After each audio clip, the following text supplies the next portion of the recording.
Hello. Thank you so much for joining me. Lynda Lamp here today, reading from my book, Walking Through Your Walls, Loving Yourself and Everyone Else. It's part of humanity's handbook for living consciously in the 21st century. If you've been joining me all along, I welcome you back. And if you're new to my reading, I hope you enjoy what you find here.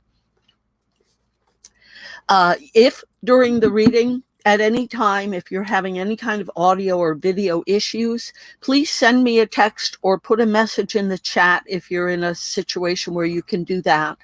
The phone to message to would be 907-351-3003. And I have that device right here with me. You could also send any questions that you have about the material, and I will address those in the Q&A on Tuesday at the same time. So thank you. Hi, Amber. Thank you for being here. I appreciate you so much. All right, so we're going to pick up in Section 2, Chapter 8, Learning the Limitation of Language. And let's see here. I want to just get comfortable so I'm not making a lot of noise. There is, again, some background noise outside. It doesn't look like this Bluetooth or this blue ball, snowball microphone is picking it up. But again, text me if you're having any trouble. I can put a pair of headphones on. So we'll start with a quote. Terry Pratchett said, "I think perhaps the most important problem is that we are trying to understand the fundamental workings of the universe via a language devised for telling one another when the best fruit is." I love that quote. This section, The Walls of Life, wouldn't be complete if we didn't talk a little bit about language, the power it has, and the role it plays in our lives.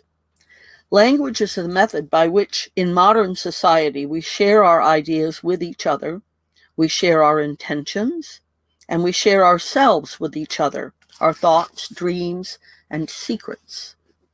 Language is also one of the easiest platforms upon which we judge one another. We judge others by the dialects they speak, by their accents, and often by a single word they may use. Howard Dean's roar during his run for the White House in 2004 killed his presidential election or campaign. Some would argue that something else killed it, but many would say that this was the turning moment. A single word roared to the crowd. At the end of a campaign rally, during the last few minutes, Howard Dean allowed his excitement to take over, and after building up with a list of states he proposed to win, he issued a single roar to finish things off.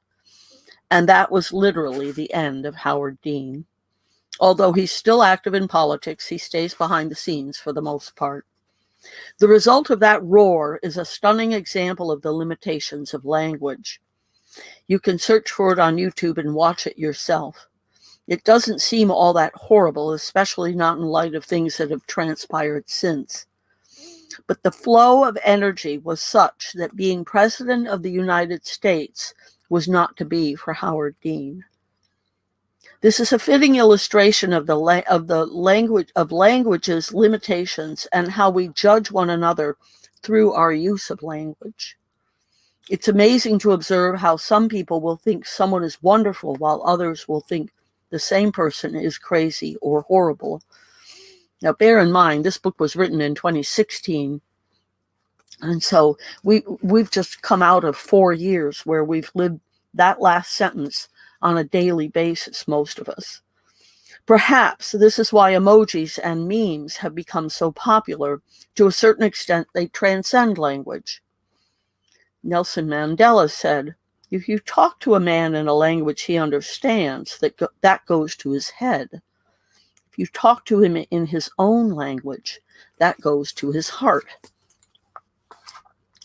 In the 2015 Oxford Dictionary, they picked an emoji as its word of the year, a decision that seemed to bring us full circle back to the caveman days. However, pictures are much clearer than words. I think this is the essence of what Nelson Mandela quote means. A graphic allows an observer to give it his or own meaning, so you speak to the observer's heart rather than to the head with a graphic. Some might dispute that it's obvious what an emoticon means. For example, an emoticon showing a big smile and tears might mean tears of joy.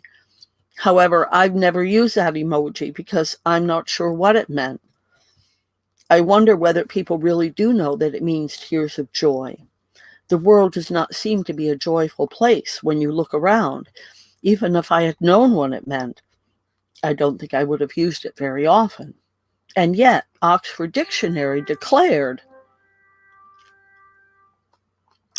the pictograph Tears of Joy its word of the year for 2015 based on its high usage. While pictures may be better at covering a feeling or a message, and as the saying goes, a picture is worth 1,000 words, spoken language is certainly a slippery slope. At a recent workshop, Jim W. Conley, leader of iLead, gave a wonderful example of just how slippery a slope language can be. Jim offered the illustration of his wife and himself planning for an emergency. He instructed his wife to go pack the things that were most important. In emergency mode himself, Jim headed to the office to gather up papers and other necessary things that they would need. When Jim returned to the bedroom to see how his wife was coming along with those emergency items, he found a strange selection of things set out on the bed. Her wedding dress, some expensive boots, and, as I recall, some furs. "What's all this?" Jim asked. She explained that he had said, "Gather the things that are important," and these were all the things that were important to her. Jim then clarified what he meant by emergency, and instantly she was off, gathering a completely different set of things. George Carlin said, "Meow means woof in cat." Jim's story is a great example of how you can say something and believe you're being clear, but what you don't realize is that each person hears everything through his or her own filter. Each of us is a universe unto ourselves. Everything is being filtered through each person's individual brain, personality, tendencies, past experiences, and beliefs. How many arguments can you remember where you've said, "That's not what I said," or someone said that in response to something you said? Isn't it frustrating? You didn't say what you're being accused of, or you're certain that the other person did say what you think you heard. Oliver Wendell Holmes said, "Language is the blood of the soul into which thoughts run and out of which they grow." Everything about language is being filtered through each individual's filter. You may say one thing, mean one thing, with one intention, but by the time it's flown across the room or through the airwaves to the other person's ears, you often get responses you never intended or imagined. This is because your experience is about your experience, not theirs, just as theirs is about them and not you. You have to get through the walls of illusion that are keeping you from understanding that everything in your world is a reflection of the life within you. What you say is a reflection of yourself. What another person says is a reflection of him or herself, or themselves, depending on their pronouns. There are some other interesting things about how human beings work that compound the difficulty of language even more. According to a friend of mine, Les Brown recently, and I say that because I could never find the talk or a video of it myself. Les Brown recently gave a talk in which he referred to an MIT study, I couldn't find that either, that shows that for every no, although there are studies that I just couldn't find this particular one, for every no you are told, it will take 17 yeses to overcome the negativity. I expect this is a result of our egos, which are designed in part to protect us. so that they are protecting us from the pain of failure, rejection, etc. When we hear no, that will never work, or no, you can't do that in terms of a dream or something, or no, you aren't talented enough to do that, no, you're not being realistic, people like you don't get to do those things, etc. Your ego will protect you by programming in, okay, we're never going to go down that road again. The desire, the dream is stuffed down, deep down, and it takes a lot to pull it back up to the surface, and a lot of, oh yes, you cans. You are a spark of light. You are filled with ideas and dreams. There are all kinds of things that you likely came here to do, be, and become. Few people, perhaps a few of you, are focused on one or two specific things, but most people I've spoken to, when I ask them, what would they love to do, see, have, become, etc., and once they relax and allow themselves to feel their desires, they have a long list, but they're rarely working towards any of the things on the list. They see most of their list as unattainable. Why is it that we are so inclined to think our dreams are unattainable? What roles do language play in our limited thinking? Language limitations are quite common across cultures. The Danai of New Guinea have only two basic color terms in their language, one for dark colors and one for light colors. Perhaps everyone is colorblind, but I doubt it. There's a language spoken in North Queensland, Australia, that doesn't have words like left or right or front and back. Everything is by direction, east, west, north, south. There are lots of different examples I could cite of limitations in language. Today, while driving in my car, I noticed that I had my chain yanked by the radio commentator. The DJ on our local radio station reports the weather this way. Here's the weather situation. I always jump. To me, when you say situation, it's alarming. It's not a report. That's not the current conditions. It's a situation. It's as if he's ringing the alarm every time he says it. For me, I'm working on reprogramming my mind not to jump every time I hear him say that word. Here's another example of language's difficulties, this time from a different direction. Have you heard the saying, actions speak louder than words?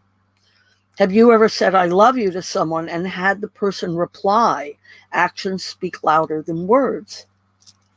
I know I heard that as a child. If I ventured to say, I love you to my mother, I never really understood what to do in response. I knew if I tried to do something to show my love, I would inevitably mess it up. It was never going to be good enough, no matter how hard I tried. Have you ever felt that way? B. Deo said, in the world, I'm always a stranger. I do not understand its language. It does not understand my silence. For those of us, hang on a second, I need to clear my throat.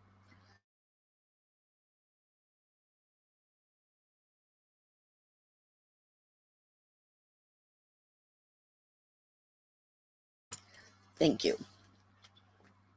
So for those of us who can relate to this, the whole goal of showing that your actions speak louder than words was an elusive thing that was never achieved.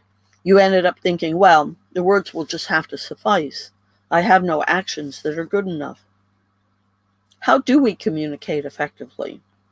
What we are not taught, what is rarely spoken about, is that we are perfectly capable of communicating energetically, psychically, and ethereally. Case in point, I've been thinking a lot about starting sprouts. We can do so much gardening in our home, but most of us don't take advantage of it. Our local grocery has stopped carrying sprouts because of the problems with various diseases, and I've been hankering for fresh sprouts.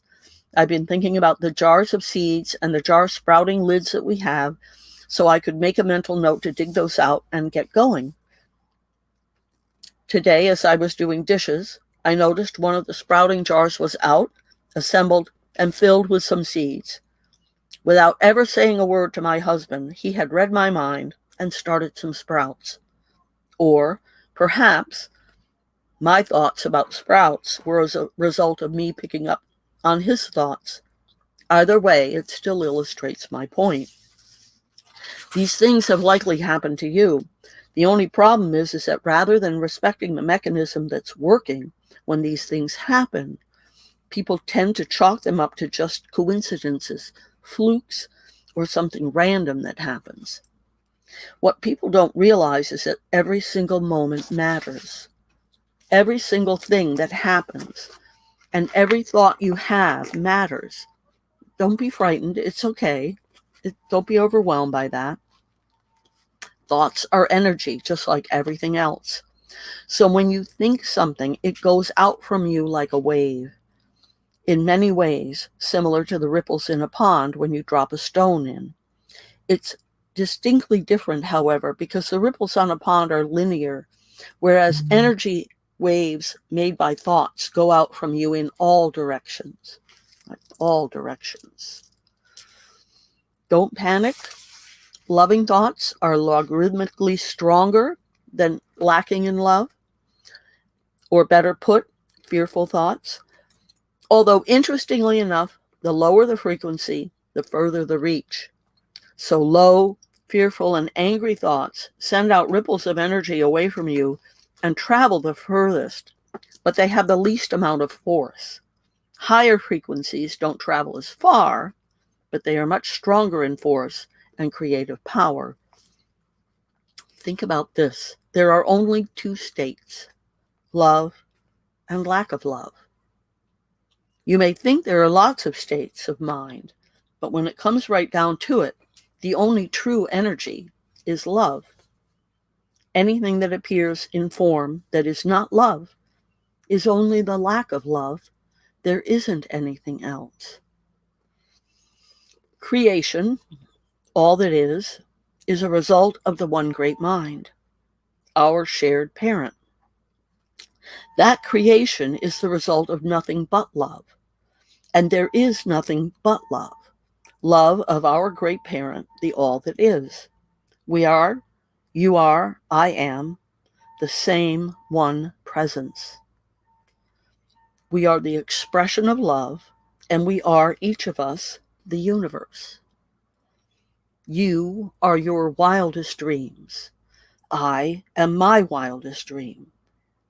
We are all our shared parent's wildest dream. It is not egotistical to say, I am God. It is not narcissistic. That's not to say that some people are not delusional and confused, and that there are not egotistical, narcissistic maniacs out there declaring that they are God. I'm not speaking of that mindset. Those people are confused and have misunderstood what the teachings say. You are as much as I am as anyone is. This is the key. We are one. We are we. Connected, united, and whole.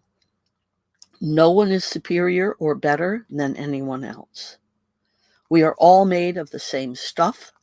We are all the same stuff.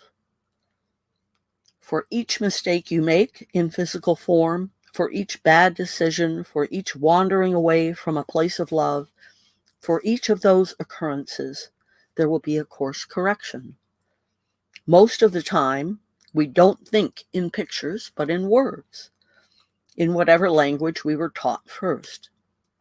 I have met people who say that they now think in a second or third language, but for most people, the first language is the most common, and sadly, most Americans only know one language. You are basically what you have thought yourself into being, whether it be with words, the language you use in your head, or pictures. Prince Ea, Richard Williams, has a lovely video he's put together about the labels in language. As he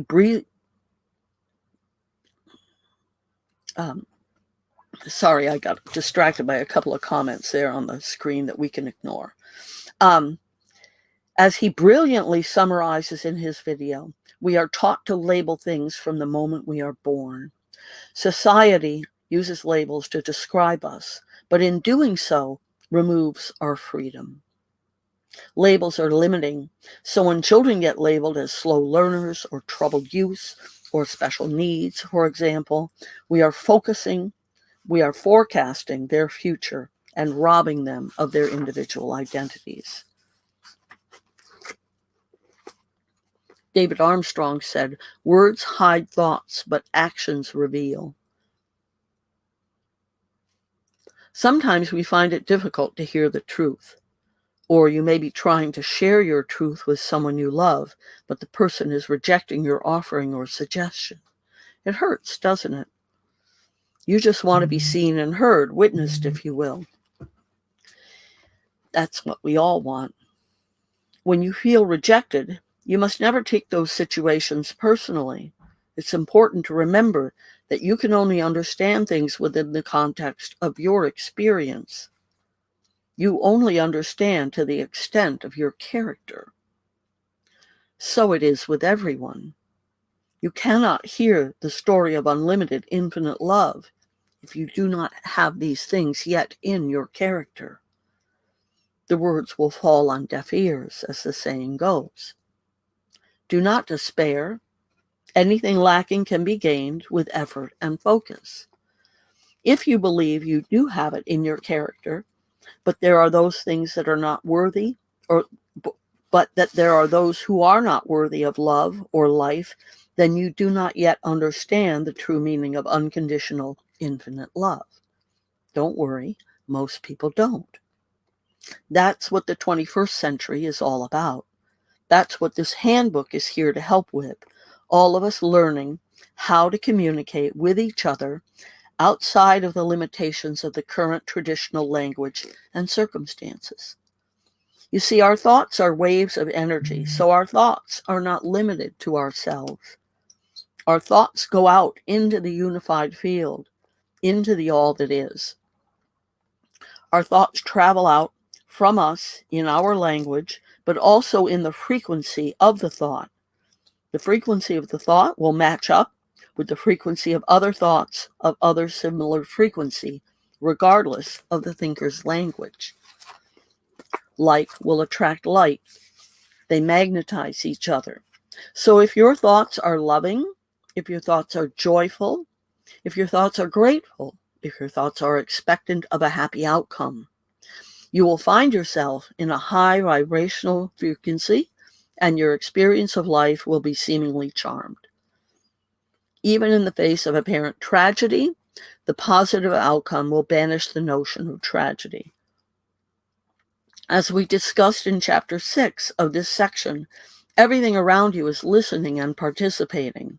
When you are joyful, happy, and grateful, everything around you, every single atom that surrounds you, rides the waves of your high frequency and is attracted to you and attracts more of the same to you and it. If, however, your thoughts are unhappy, your thoughts are what you are lacking, your thoughts are ungrateful, your thoughts are mean, your thoughts are angry, your thoughts are obsessed with the wrongs that have been done to you or about what someone has said or did to you, then everything around you hears and feels that and vibrates to that lower, lacking in spirit energy. Often you can tell what someone is thinking or how someone is feeling by what we refer to as body language. Here's yet another form of communication or language. If you're standing or sitting with your arms crossed, it would be generally accepted that you are in a defensive posture, unopen to what's being said. You are protecting yourself from attack. It may also mean that you are not interested in what you are hearing or the person who is speaking. If instead your arms are open, then you are open to what you are hearing or you are interested in what is being said. If you're leaning in, you're especially interested. Leaning back, you are extra interested in increasing your distance from the subject or person. Maya Angelou said, "I've learned that people may forget what you said. People will never forget. People will forget what you did, but they will never forget how you made them feel."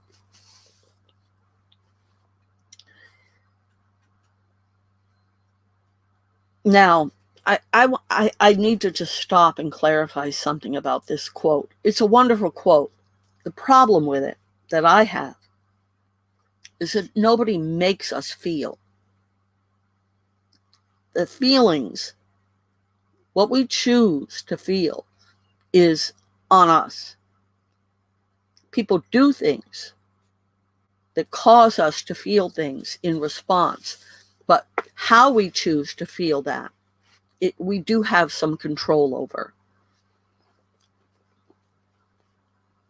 Okay, it would be nice if we could communicate like cats, for example. A cat uses its tail to communicate how it's feeling. An arched back and an inflated tail means it's angry or defensive. A flat back and an inflated tail means it's afraid, which is quite often preceded by a jump in the air. A tail straight up means it's happy to see you. A tail straight up and wagging means it's ecstatic to see you. A tail straight up and curling tip means it's friendly. A tail drooped between its legs means it's concerned. If its tail is swishing back and forth seductively, well, you know. And if the tail is down and flicking at the tip, then the cat is irritated. Just like a cat, you can tell when someone is irritated with you, can't you?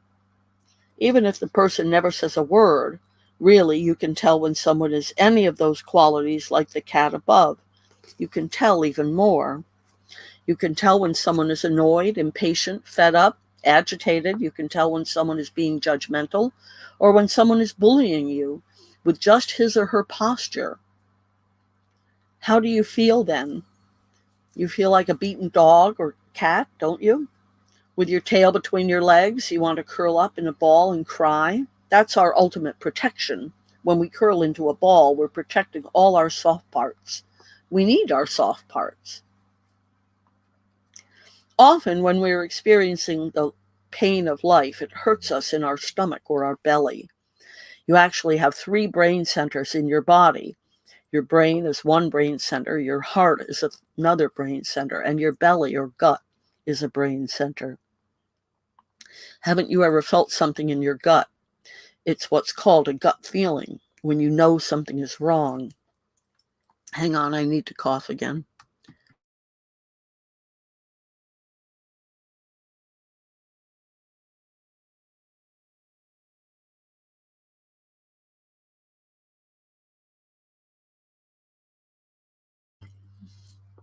Oh, that dry air.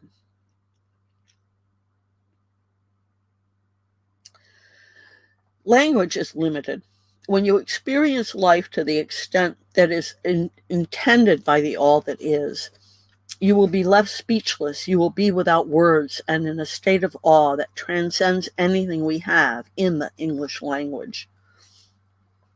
There is a word in Japanese, Chinese culture, Jungen, that means something like a deep, profound, perhaps infinite awareness of the universe that triggers emotional responses too deep and mysterious for words.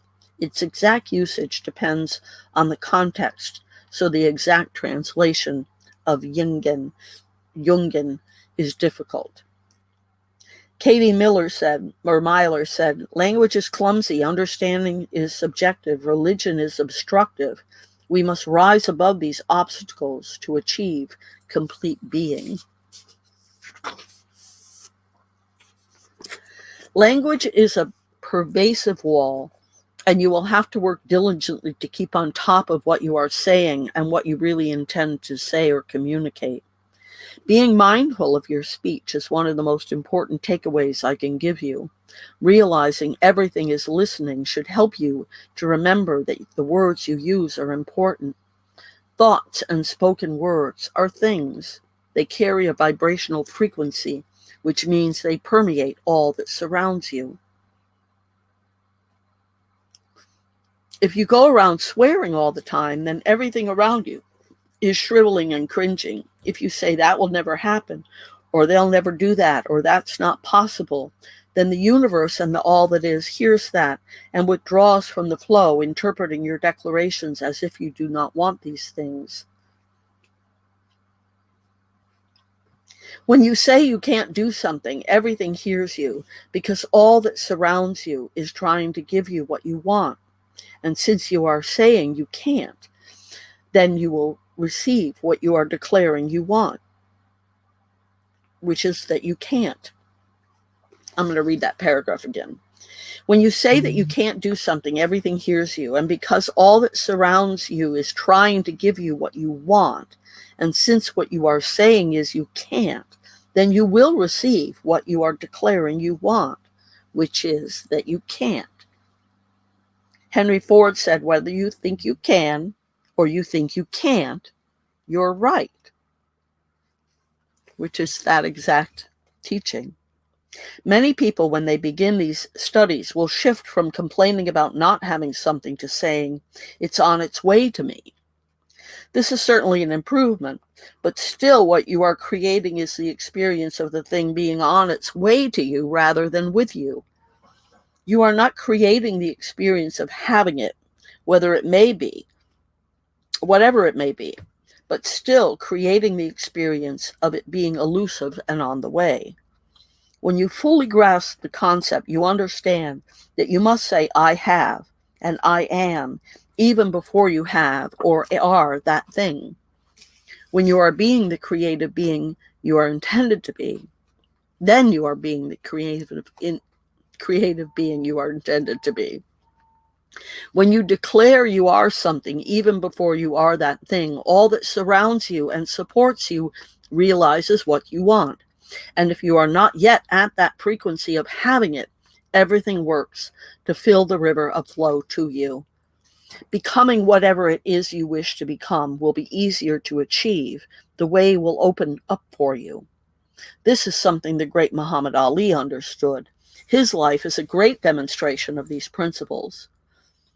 Here's a quote from him. It is the repetition of affirmations that lead to belief. And once that belief becomes a deep conviction, things begin to happen. The universe, the all that is, the is supporting you, opening up the way for you. Help is always available to you.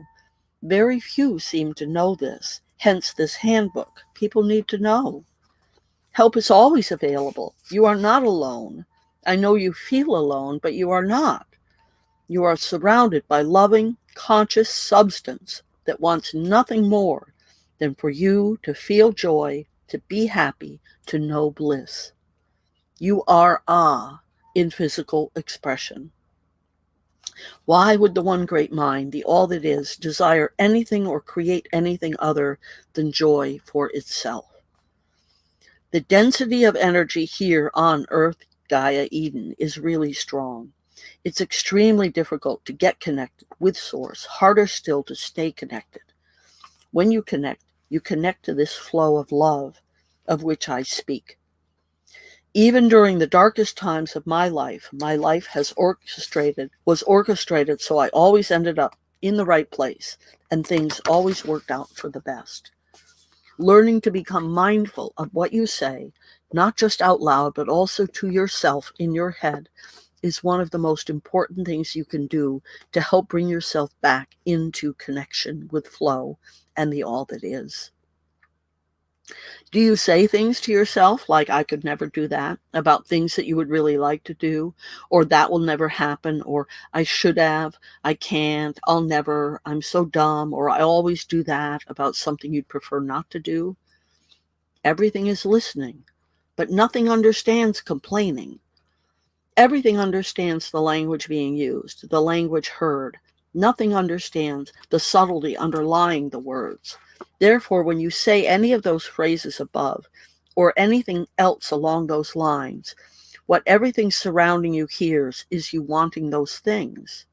Abracadabra translates to, I create as I speak, or as I speak, I create. So in volumes 2 and 3, I'll go into language again in depth in the areas of love and health. Our language and self-talk play one of the largest roles in creating reality. It is true that you get what you ask for. The problem is that you don't understand what you are asking. For that reason, you do always do that thing you really wish you didn't do, and you are so dumb and you can't do whatever it is you wish you could, and it won't ever happen, and you won't ever have whatever, and on it goes.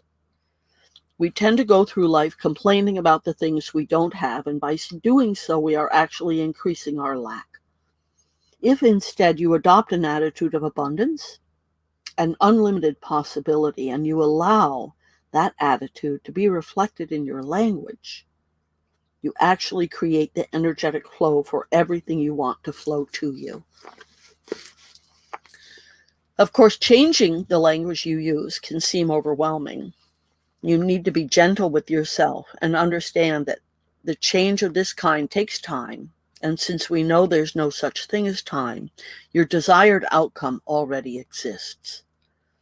Watch yourself and your words. Your focus on being mindful will make it easier to catch yourself and restate your words with the intent you choose. I have no monetary connection to this book, but everyone on the planet should get a copy of the Comfort Coloring Book.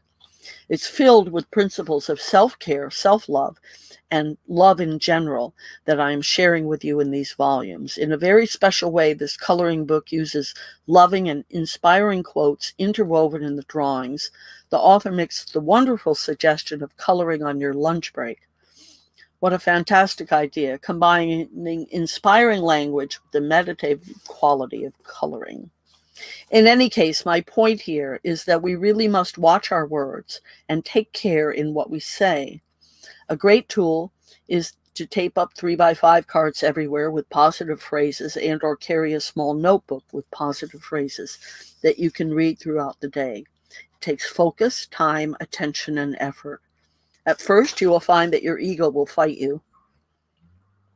You will find excuses for not doing these exercises.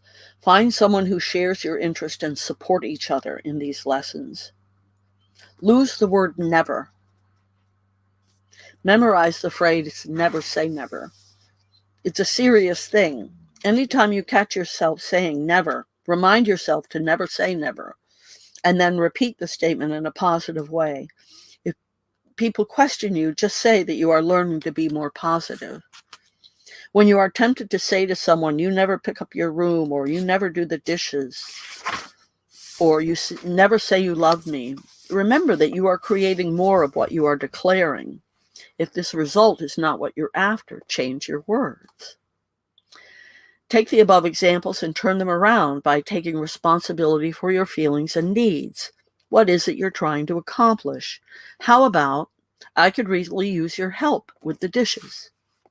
How about, it's important to me you pick up your room. I would really appreciate it if you would tell me you love me more often than you do. Own your truth. Learn to speak your truth. If you are not already, you need to learn to be more responsible with your language. Own what you are saying. The world is a reflection of you to you.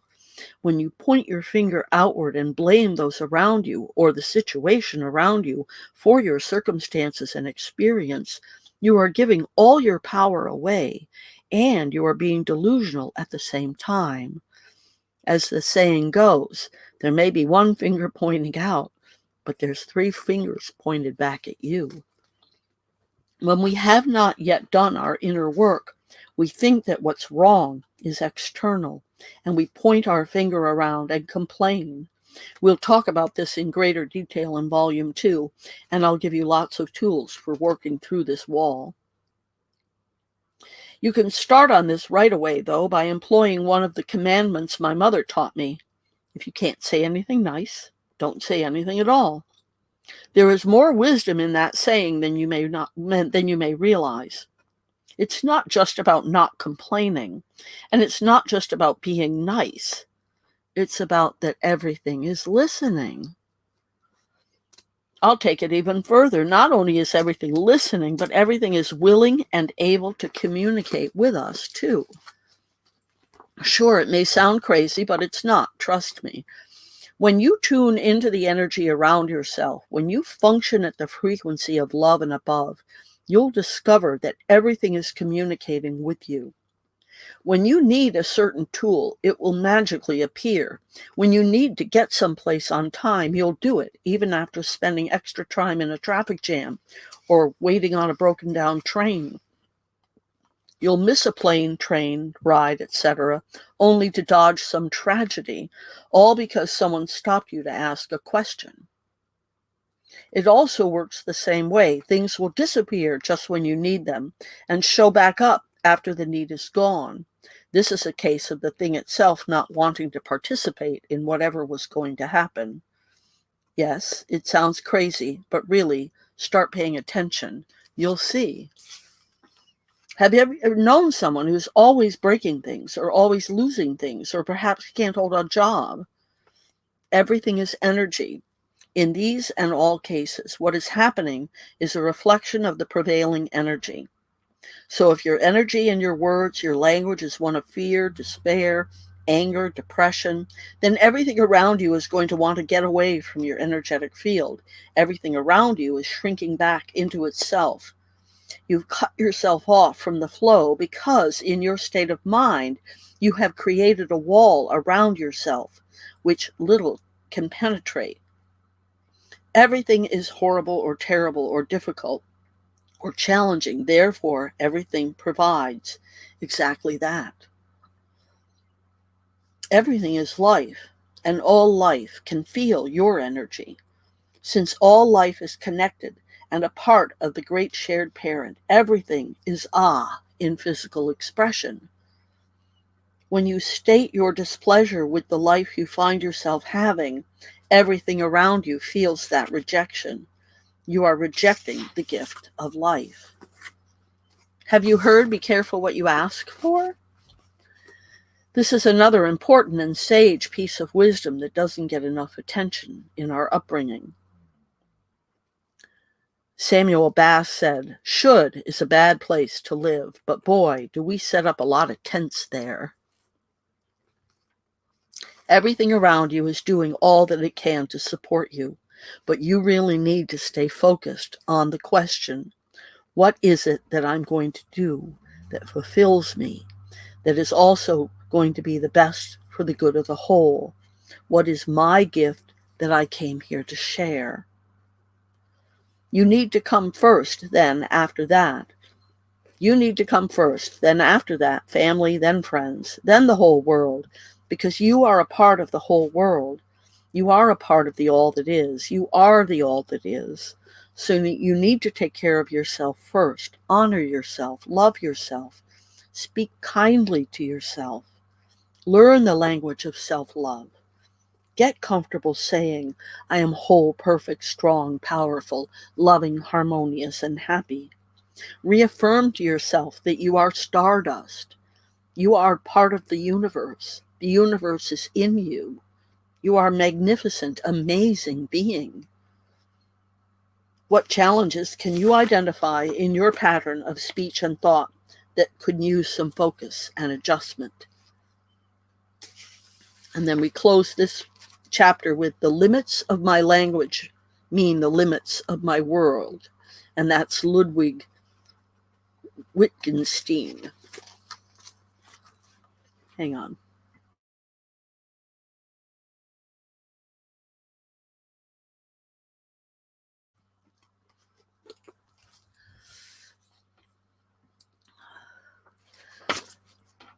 Let's see here.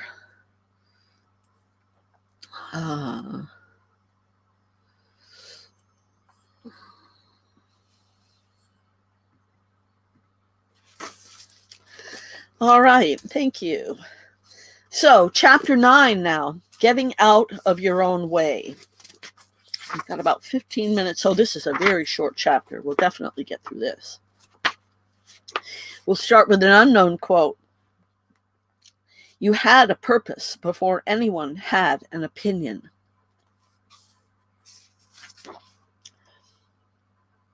Just as the first wall was yourself, the last wall is also yourself. Both what you believe about yourself and what you believe about what others tell you about yourself. We have a tendency to cling to what is familiar, even when what is familiar is causing unhappiness and discomfort in our lives. Georges Louis Borges says, "Time is the substance from which I am made. Time is a river which carries me along. But I am the river. It is a tiger which devours me. But I am the tiger. It is a fire that consumes me. But I am the fire." While we can't blame other people or circumstances for how we are feeling, because we can take control of our feelings, we do tend to stay in situations and circumstances that don't result in pleasant feelings. One of the reasons we stay in unpleasant situations is because we are afraid of the unknown. What we know is more comforting than the unknown, even if the unknown might look better to us. Human beings are by nature creatures of comfort. We see this with abused women all the time. They will return to the battering home, not because they want to, but because they don't know what would become of them if they didn't. Their identity has become that of a battered woman. For that reason, they can't see their way out. There is, in essence, no way out. They are trapped by their beliefs and by their identities. So one of the first things you'll need to do, now that you have walked through the other walls, is to walk through yourself. George Carlin said, "Just because you got the monkey off your back doesn't mean the circus has left town."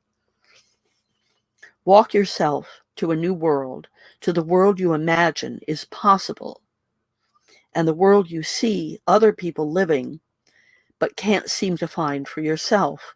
Walk yourself to the world where life flows easily and you feel deeply rich and fulfilled, loved and appreciated. Steve Maraboli said, "Get out of your own way. Stop the paralysis by analysis. Decide what you want, create a simple plan, and get moving." Walk yourself to a new world where you are healthy from the inside out, where you are connected with the abundant flow of energy from Source, where you feel vibrant and alive. How do you get out of your own way?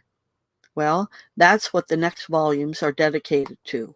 The tools you need to walk yourself to the real you, the you that's been waiting for you to find it, the you that's been waiting to be seen, the you that's just waiting to emerge and take life, the you that you've always dreamed of, the you of unlimited possibilities and greatness for the good of all, the you of the gifts you came here to share.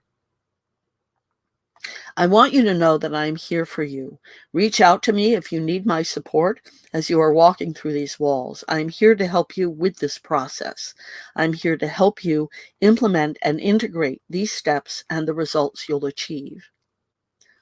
Steve Carlton said, "You've got to find a way to get out of your own way so that you can progress in life." Can you think of ways that you are in your own way? Do you do things that sabotage your efforts? And the end of this chapter closes with a quote from Buddha. "In the end, only three things matter: how much you loved, how gently you lived, and how gracefully you let go of the things not meant for you."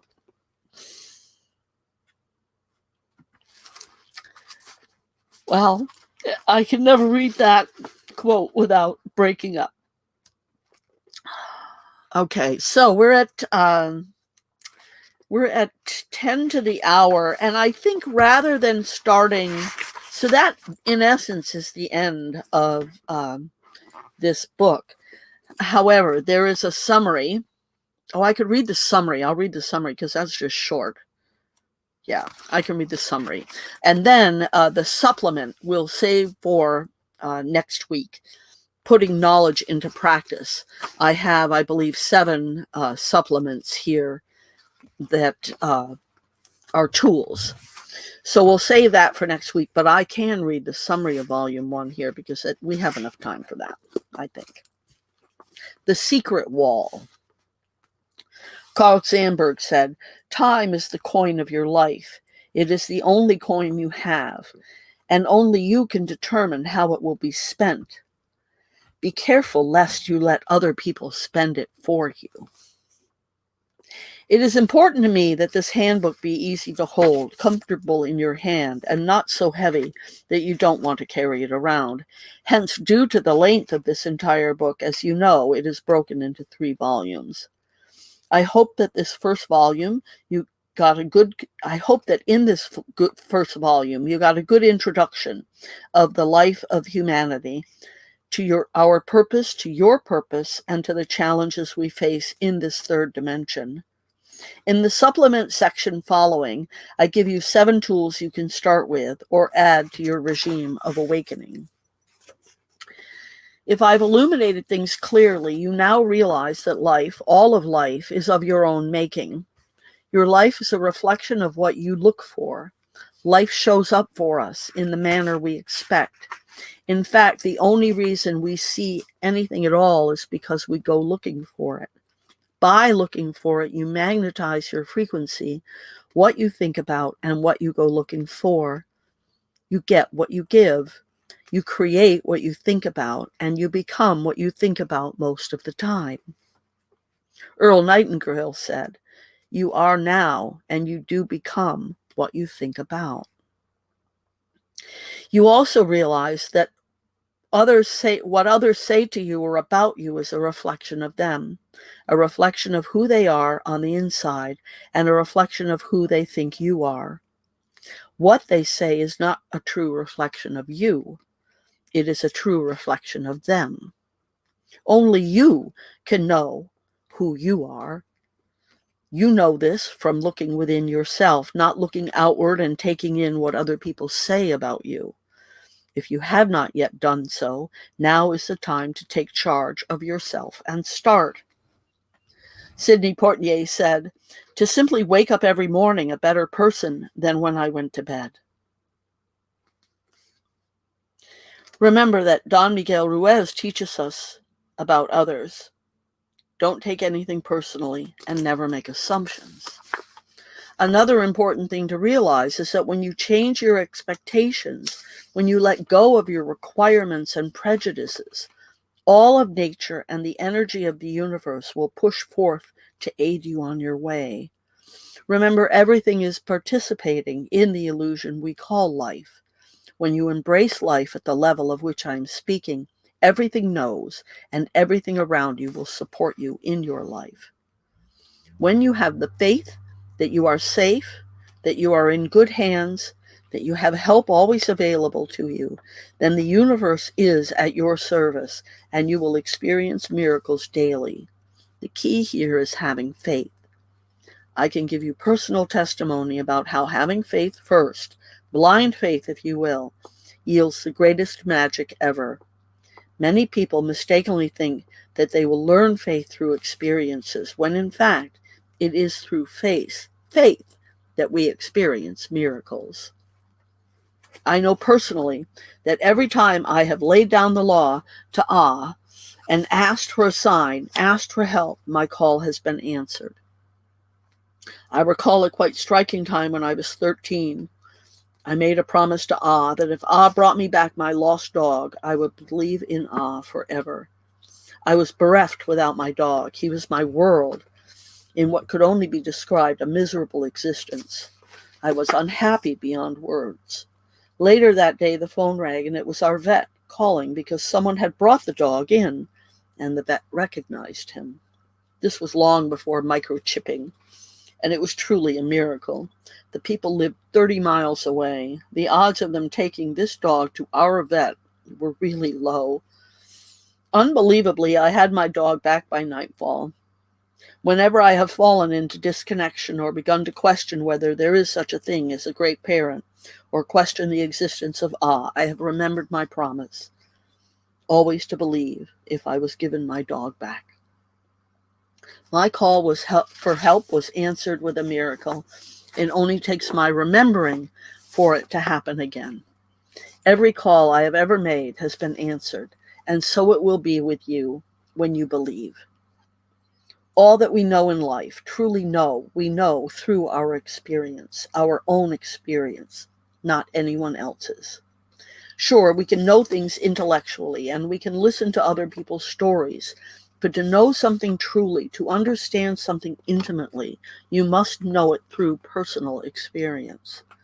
For example, I can tell you all there is to know about time and synchronicity and everything being an illusion. But it is my experience of the disappearing scarf that showed me it's true.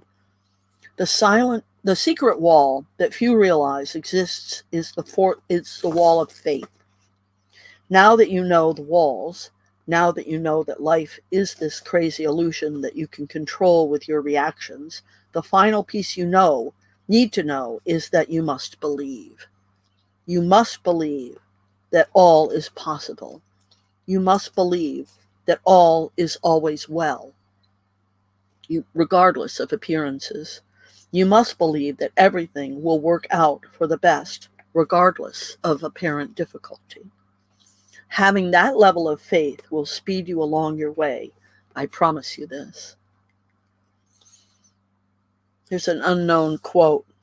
Ships don't sink because of the water around them. Ships sink because of the water that gets in them. Don't let what's around you get in and weigh you down. If you had stayed with me to this end, I am deeply honored and grateful for your attention. I apologize in advance if you will be delayed in continuing on with volume 2 or 3 because they are not out yet. I am writing as quickly as I can. I embrace you as very special because you are one of my first readers.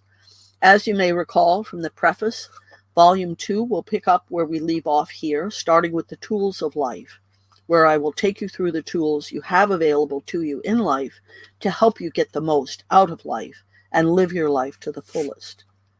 In the next section, The Way to Love, we'll go through using the tools and applying them in daily living to find love for yourself and then for everyone else. Volume 2 is packed with help for sorting out and navigating life and should offer transformative tips for many. Volume 3 will start with The Way to Health and then takes everything you will have learned from 1 and 2 and shows you how to move the concepts out into the world now that you've healed your life and found love for yourself and others, and you've found health. You'll be able and ready to start walking your love and understanding out into the world around you. Volume 3 gives you the structure for bringing all the lessons of mindfulness, peace, love, and oneness to your daily life and the daily lives of those around you. The world is ready for a new direction. There is a call for a new way to govern and a new way to move commerce through creativity rather than competition. There are lots of ideas. There isn't yet the structure for cohesion and unification of effort. I'm hoping this handbook will help provide the guidelines for cohesion and unification of effort. It is true that it takes each one of us working together as a part of the greater whole. We are one humanity, if you will, spinning around on this globe of water and dirt in the middle of a solar system, in the middle of a galaxy, in the middle of a nebula, and on it goes, into the unending universe of space. We are this thing called life together, and we are on this thing, Earth, Guide, Eden, together. Technology allows us to connect with each other around the world, so we can use it until we figure out how to access the unified field and connect as we already are on other planes. Ultimately, we are all one. We are all connected, and with patience, we will all connect in the ether. We don't need the technology. We don't need Facebook or cell phones or the internet. When we finally learn who we are When you finally learn who you are and you don't need the newscaster to tell you something has happened, you'll know it already. You might know it ahead of time if need be. You are an amazing being, made from stardust and governed, guided, and beloved by a force larger than anything you can likely imagine. I have seen it for myself in action. Because I have seen it, I know that everything I say is true. Unless you believe something is possible, you will never see it. You have to believe in miracles in order to witness miracles. I know I am likely leaving you with many unanswered questions, but I am not really leaving you. I want you to feel free to contact me via email, website, or phone. I am not abandoning you. I am here for you. So until we meet again, in the pages of the next volume, I challenge you to believe. Believe it is possible. Believe whatever your wildest dreams may be, as long as they are for the best good for you and the good of the whole, believe you can achieve them. Then each day do all you can to move forward toward your dreams. If your dreams are something that contributes to the greater good of all, and you are in harmony with the all that is, living your gift, you will become unstoppable. Use the tools I have given you thus far and in the supplement, and we will go far with these alone, even before Volume 2 is available. Believe it is possible. Act with faith and purpose. You believe, you achieve what you believe. If you find you are struggling, there is a good chance that you are dealing with an underlying contradictory belief. Such beliefs often come from your childhood. Remember that 17 yeses you need to overcome one no. Remember that people are a reflection of themselves, not you. You need to find the you within you, not the you that you have been told you are, or told to create to please others. No one knows better than you. Figure out who you are. Believe you can, and believe you make a difference. You do. Perhaps you make all the difference. Wayne Dyer, remember that your natural state is joy. Okay, so we're 2 minutes after. Thank you so much, everyone that was here.